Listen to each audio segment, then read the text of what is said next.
Excuse me, man, could I borrow your, oh my god, is that a stick shift? Yeah. Could you teach me how to drive a stick shift? Yeah, hop in. Okay. My name is Margot Murphy, and today I'm going to be teaching you how to drive and operate a stick shift vehicle.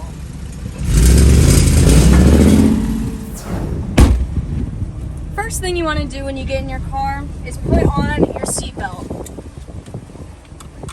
Safety first, ladies and gentlemen. Now, let's check out our surroundings.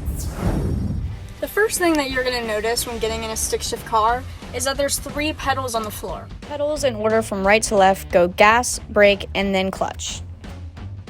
I know for a majority of you, the first thing you got told about driving is not to drive with 2 feet. However, in a manual, you are driving with 2 feet today. The second thing you'll notice when getting in the car is the dashboard. On the right side, you have the speedometer. In my car, it goes from 0 to 200 miles per hour. And on the left side, you have the RPMs, or the revolutions per minute. The last thing you'll notice that's probably different in my car compared to yours is the transmission or gear lever. Hence the name, in a manual transmission car, you manually control the gears, shifting through first all the way through sixth.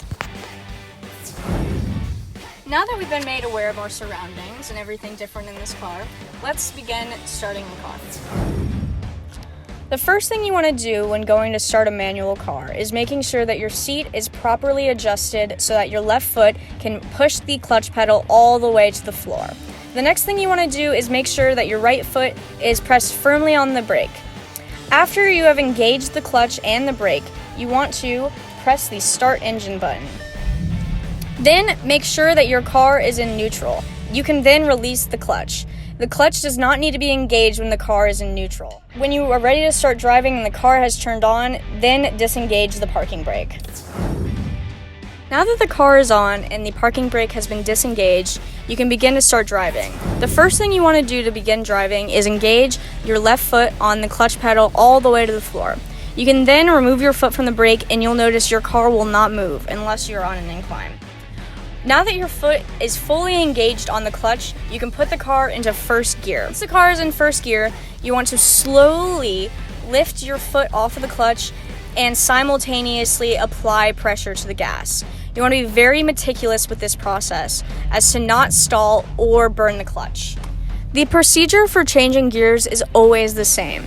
You first want to completely disengage the gas and then you want to engage the clutch. When shifting from gears 2 through 6, you never want the gas and clutch engaged at the same time. That's when you risk burning your clutch. 2 of the most common mistakes when driving a stick shift are stalling and burning the clutch. Stalling happens when you disengage the clutch pedal too quickly with not enough gas, causing the engine to seize. Burning the clutch is when you apply too much gas and clutch at the same time.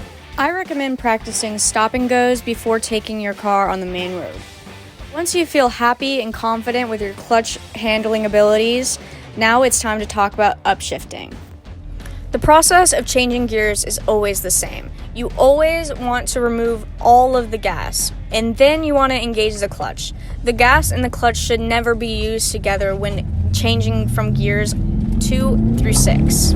Downshifting is a great technique for defensive driving, and it allows for engine braking, which can save your brakes in the long run. When downshifting, you want to be cautious of your RPMs. For example, if I were driving 70 miles per hour in 6th gear, I would not want to shift from 6th to 2nd at going 70 miles per hour. I would need to adjust my RPMs, or I would need to downshift from 6th to 5th, then to 4th, because I want to avoid redlining my car and further burning my clutch. When going to park your car, I recommend returning to 1st or 2nd gear and slowly pulling into the parking spot. Once you have successfully parked, you can remove your foot off the clutch and engage the parking brake. Then turn off the car. Once the car has been turned off, you can return into gear to avoid parking brake failures. Now you know how to drive a stick shift and you've mastered the art of stick shift. Thanks, Margot. Now I know how to safely operate a manual vehicle. I have been driving a stick shift since I first got my license, and I think that it's made me a dramatically better driver. I hope everyone learned something new tonight. Thank you for watching. Have a great night.